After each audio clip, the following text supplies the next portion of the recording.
Ici pour finir à la fin.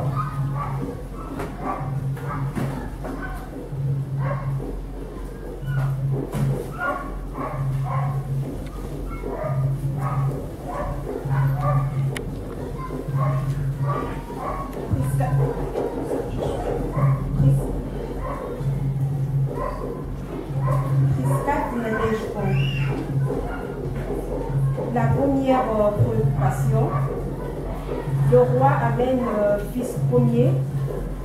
Vous venez de nous parler de la réincarnation et de la résurrection des morts en long et en large.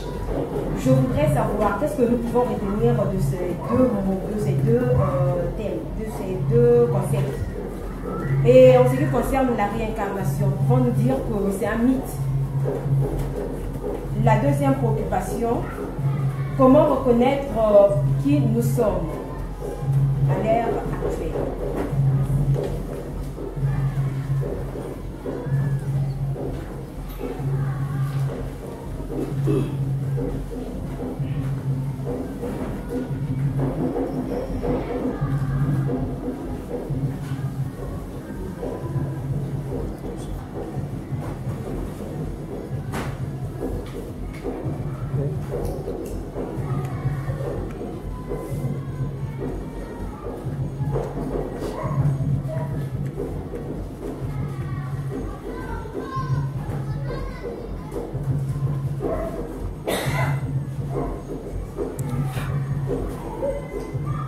Alors, je vais répondre à la question de la journaliste Prisca Nadège Pandou. La première question, elle a voulu savoir que retenir de deux concepts, c'est-à-dire du karma et de la réincarnation.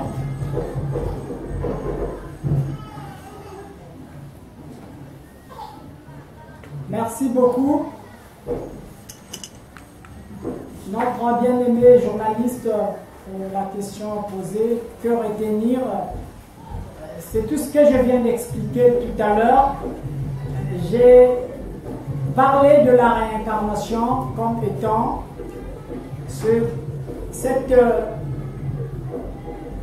procédure que Dieu avait instaurée pour faire passer les âmes d'une vie à une autre. Et donc, aux enfants de lumière, de retenir que vous êtes appelés à revenir encore dans la matière. Et en dehors de cette vie, vous en avez déjà eu dans le passé. Dans votre passé, vous avez eu des vies. Vous avez mené aussi un certain nombre de comportements que vous ne connaissez plus maintenant parce qu'il y a le mur de la réincarnation qui vous empêche d'aller voir vos vies passées. Et donc, retenez que quand on parlera de la résurrection des morts, il ne s'agit pas des morts enterrés dans les cimetières qui vont revenir avec des corps physiques, un peu comme les témoins de Jéhovah nous montrent le jour de la résurrection. Les parents vont partir recevoir leur famille, leurs enfants qui étaient morts depuis très longtemps. Ça ne se passera pas comme ça parce qu'à la résurrection des morts, même les bébés vont revenir à la vie. Les bébés de 1 mois meurent. Les bébés de 2 jours meurent à l'hôpital. Maintenant, comment ces bébés-là vont s'en sortir ce jour-là pour retrouver leur maman? Vous voyez? Donc c'est pour vous dire que ça ne se passera pas comme ça la résurrection des morts telle que l'Église nous l'a prêché. L'Église a prêché les choses de l'esprit dans la chair. Alors que Jésus enseignait les choses qui étaient dans l'esprit. Alors, voilà ce que je peux dire au peuple de Dieu de pouvoir retenir autour de ces deux concepts, réincarnation et résurrection des morts. D'autres ont appelé résurrection des morts par réincarnation, c'est-à-dire une âme peut migrer d'un corps à un autre. Alors, que les mots ne nous fassent pas peur, parce que nous les chrétiens, les mots nous font vraiment peur. Notre problème, ce sont les mots qui nous font peur. Mais quand on entend parler de la magie, on a peur. Quand on entend parler de la méditation, ça nous fait peur. Quand on écoute Maître Un mec, c'est Satan.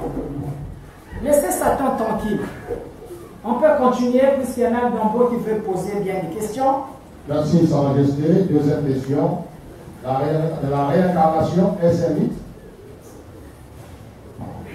Merci beaucoup, ma bien-aimée journaliste. La réincarnation ne serait plus un mythe à partir du moment où j'ai expliqué que même notre tradition à nous, les Congos, quand nous rentrons, bon, peut-être qu'à notre génération, on n'a pas vraiment eu peut-être cette chance de voir ces choses. Nos parents nous disent bien qu'il y a des revenants comme